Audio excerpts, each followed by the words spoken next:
ഒരു കോഴിക്കോടൻ രുചിയുടെ പുതിയൊരു വീഡിയോയിലേക്ക് എല്ലാവർക്കും സ്വാഗതം. ഇന്ന് കടലയോണ്ടുള്ളൊരു നാടൻ വിഭവം ഉണ്ടാക്കുന്നതാണ് കേട്ടോ വീഡിയോയിലിട്ടിട്ടുള്ളത്. കടല പുരട്ടിയെടുക്കുന്നതാണ് ഇന്ന് വീഡിയോയിലിട്ടിട്ടുള്ള റെസിപ്പി.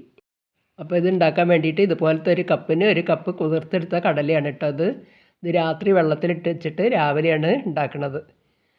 അത് 2 പ്രാവശ്യം കഴുകിയതിന് ശേഷം കുക്കറിലേക്ക് ഇട്ടിട്ടുണ്ട്. ഇനി ഈ കടല വേഗം വെന്തൊന്ന് സോഫ്റ്റ് ആവാൻ വേണ്ടിയിട്ട് ഒരു പിഞ്ച് സോഡാപ്പൊടി അതിലിട്ട് കൊടുക്കുക. അപ്പോൾ ഒരു 4 വിസിലടിച്ചാൽ കടല വേഗം വെന്ത് കിട്ടും. ഇനി ഇത് മൂടിയിട്ടിട്ട് അടുപ്പത്ത് വെക്കുക. കുക്കർ വിസിൽ വരുമ്പോഴേക്കും ഇതിലേക്ക് ബാക്കി ചേരുവകൾ റെഡിയാക്കി എടുക്കണം. അതിന് ചീനച്ചട്ടി അടുപ്പത്തേക്ക് വെച്ചിട്ടുണ്ട്. ചട്ടി ചൂടായി വരുമ്പോൾ 2 ടേബിൾ സ്പൂണ് വെളിച്ചെണ്ണ ഒഴിച്ച് കൊടുക്കുക. അതിലേക്ക് ഒരു 1/2 ടീസ്പൂണ് കടുകിട്ട് പൊട്ടിക്കുക.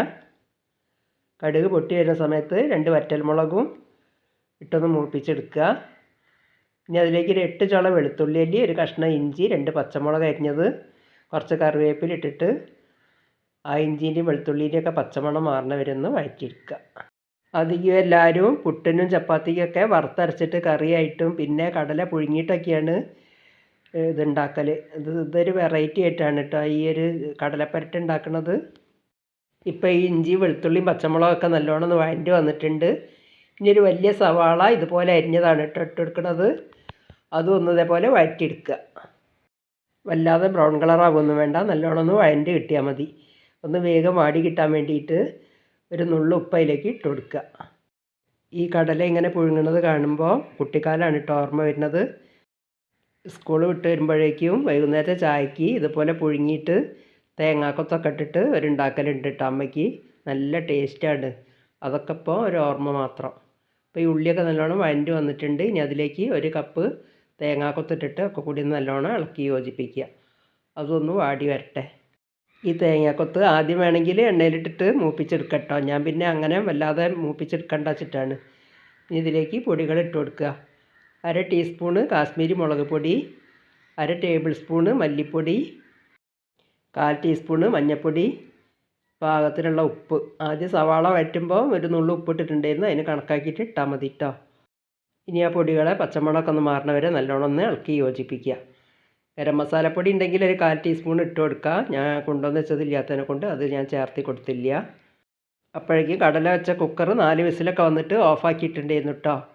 അത് തുറന്ന് നോക്കിയപ്പം നല്ലോണം വെന്ത് പാകമായിട്ടുണ്ട്. എന്നിട്ട് വെള്ളം ഊറ്റി വെച്ചതാണ്. ഇപ്പോൾ ഇത് നല്ലോണം വഴറ്റി വന്നിട്ടുണ്ട്. ഇനി ആ ഊറ്റി വെച്ച കടല അതിലേക്ക് ഇട്ട് കൊടുക്കുക. ആ ഊറ്റിയെടുത്ത വെള്ളവും അതിലേക്ക് ഒഴിച്ചു കൊടുക്കുക. എന്നിട്ട് നല്ലോണം ഒക്കെ കൂടി ഒന്ന് ഇളക്കി യോജിപ്പിക്കുക. ഇനി ഇത് ചാറോട് കൂടിയിട്ടാണെങ്കിൽ ഇതൊന്ന് തിളച്ചതിന് ശേഷം വല്ലാതെ വെള്ളം വറ്റിക്കാതെ ചാറോട് കൂടിയിട്ട് എടുക്കുക. ഞാനിത് ഡ്രൈ ആക്കിയിട്ടാണ് കേട്ടോ എടുക്കുന്നത്. അപ്പോഴേ ഇതൊരു കടല പുരട്ടിയതാവുള്ളൂ. ആ കടലയിലുള്ള വെള്ളമൊക്കെ വറ്റി വരുമ്പോഴേക്കും ആ അരപ്പൊക്കെ ആ കടലയിലേക്ക് നല്ലോണം പിടിച്ചിട്ട് സെറ്റായിട്ട് വരും. നല്ലോണം ആ വെള്ളമൊക്കെ ഒന്ന് വറ്റിച്ചെടുക്കുക. ഇപ്പോൾ അതാ വെള്ളമൊക്കെ ഒന്ന് വറ്റി വന്നിട്ടുണ്ട്. ഒന്നും കൂടി ഡ്രൈ ആക്കി എടുക്കണം. ഇപ്പോൾ അരപ്പൊക്കെ കടലയിലേക്ക് പിടിച്ചിട്ട് നല്ല സെറ്റായിട്ട് വന്നിട്ടുണ്ട്. ഇനി ഗ്യാസ് ഓഫാക്കാം. അങ്ങനെ നാടൻ രീതിയിൽ ടേസ്റ്റി ആയിട്ടുള്ള കടലപ്പരട്ട് ഇവിടെ റെഡി ആയിട്ടുണ്ട്. ഇത് പുട്ടിൻ്റെ കൂടെ ചപ്പാത്തിയുടെ കൂടെയൊക്കെ കഴിക്കാൻ പറ്റിയ നല്ലൊരു കോമ്പിനേഷനാണ്. ചോറിൻ്റെ കൂടെ ഉപ്പേരി ആയിട്ടും വൈകുന്നേരത്തെ ചായക്കൊക്കെ കഴിക്കാൻ പറ്റിയ നല്ലൊരു വിഭവമാണ് കേട്ടോ അത്.